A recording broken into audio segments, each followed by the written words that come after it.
Many Americans see President's Day as a good chance to find holiday deals on things like couches and cars, but this day is a great opportunity for something else, too. Indeed it is. It is time to teach our children about real heroes with patriotic values. For more on this, Paul Strand spoke with Brad Meltzer, author of I Am Abraham Lincoln. Take a look.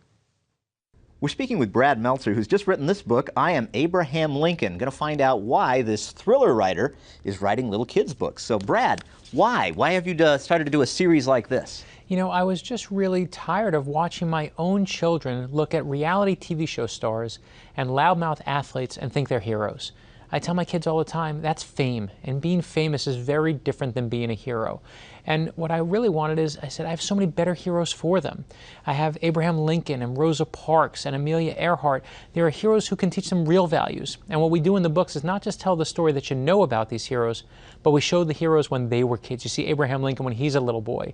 And the result is that your kids and your grandkids can see the power and the potential that's in each of us. So one of your first books is about a U.S. president, but what have you just found out in new research about the presidency? Yeah, no, it's amazing. We did a study, and my publisher found out that we polled kids who were 10 to 16 years old and asked them if they wanted to be president. 73% of them said they didn't want the job. And when you look at 15 and 16-year-olds, it rises to 87% of them don't want to be president. And to me, that's sad. What does that say about the presidency when 87% of kids don't want to take the job anymore? And to me, that's one of the greatest parts of America is anyone can be president. And I think our definition of hero today is broken. We need to fix it.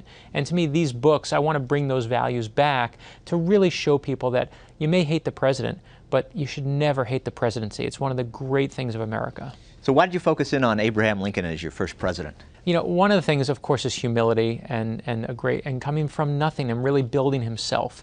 And one of the stories we found, this is in the book, is when Abraham Lincoln was just 10 years old, he came upon a group of bullies who were playing with turtles. And they weren't playing with the turtles, they were putting hot coals on the backs of the turtles. They were torturing the turtles. And little Abraham Lincoln, this is true, comes up to them. And now you're 10 years old, he sees this injustice. And it's hard when you're 10 years old to do the right thing, but someone has to. And he says, take the coals off the turtles, saves the turtles, stands up to the bullies. When I tell my kids that story, my son goes, that's what it means to be good. Dad, that's what it means to be nice. And my son gets that. And I said, I want that story to be out there for everyone's kids to share in. Mm-hmm. Now, are you going to do any other U.S. presidents? I hope to do George Washington. We're starting with I Am Abraham Lincoln, as you said. We do I Am Rosa Parks comes in June. I Am Albert Einstein comes after that.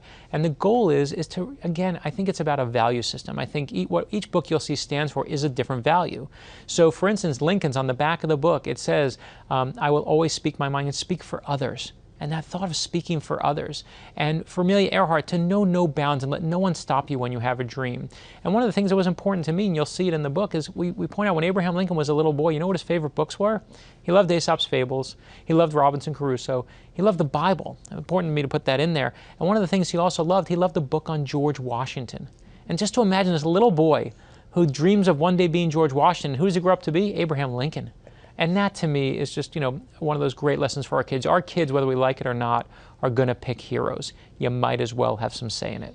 Now, about George Washington, what do you think you'll probably point out about our first president? You know, George Washington's one of my personal heroes. Has a great sense. You know, George Washington, when he won the Revolutionary War, he could have become King of America, right? Everyone loved him. He could have taken control and done exactly what he really didn't like in the King of England.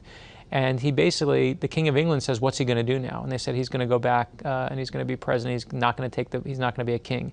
And the King of England says if he does that, he'll be the greatest man who ever lived. Now, I'm not going to get into the battle of who the greatest man who ever lived is, but to do that and to have faith in us and faith in our country, because that's what George Washington had, that they had faith in what we were going to do and our own future. That's an amazing thing and something that I want to point out for my own kids. All right. Well, thank you so much, Brad Meltzer, who has just written the book, I Am Abraham Lincoln, the start of a series.